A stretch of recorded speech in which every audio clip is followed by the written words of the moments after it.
What's going on, my fellow sports fans and Americans around the globe? I don't know if you got to watch the bludgeoning of the Indiana Hoosiers last night, but my Duke Blue Devils turned them around, bent them over, and gave them a spanking on their buns. That's right. Duke blew out the Indiana Hoosiers last night, and let's just say that it wasn't even close. I think Indiana should bring back Bob Knight and let him choke everybody for even trying to face Duke at home.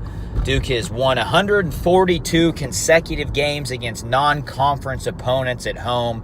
And if you think the Indiana Poopers are going to come in and win, you're dead wrong, because it didn't happen. It was a blowout. Duke tapped it. And now Duke, I believe, is 6 or 7-1 on the season, with the only loss coming to Gonzaga. R.J. Barrett, Zion Williamson, and Cam Reddish did what they always do. They torched the Indiana Hoosiers. I believe Zion Williamson had 25 points. R.J. Barrett was in the 20s. I think he had 22 or 23, and then Cam Reddish added 13. Cam Reddish, who was the Canadian sensation, he didn't have a very good game. He's kind of been shelling up lately. He's by far the best three-point shooter on that Duke team, but lately he hasn't been playing well.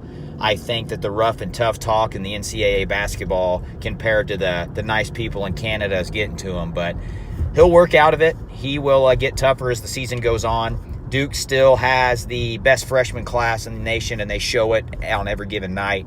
So, where does Duke go from here? I think they continue to bend people over and spank them on their behinds. With that being said, they will get caught up a few games in the ACC. The ACC is extremely tough again this year. Virginia is ranked. North Carolina is ranked. And then there's just so many good teams between, Pittsburgh and Virginia Tech and Georgia Tech. All those teams give Duke a very tough game because of who they are. Everybody brings it when they play Duke. It's a win. It's a big-time win for everybody if they beat Duke. So I'm not too worried about Duke moving forward this season. Like I stated in my last video about Duke, they're probably going to win 28 to 30 games and make a deep run at the NCAA tournament. I don't know how comfortable I am claiming they're going to win the national championship yet due to their inability to shoot the ball consistently. I think Duke is far superior athletically and talented than a lot of teams in the men's basketball this year, but they can't shoot the ball consistent enough that if a team zones them, I don't know if they'll be able to hit the outside shot to win the game. So a team like Virginia will probably give Duke a lot of trouble because Virginia is known to run a zone defense and to really slow the tempo of the game down.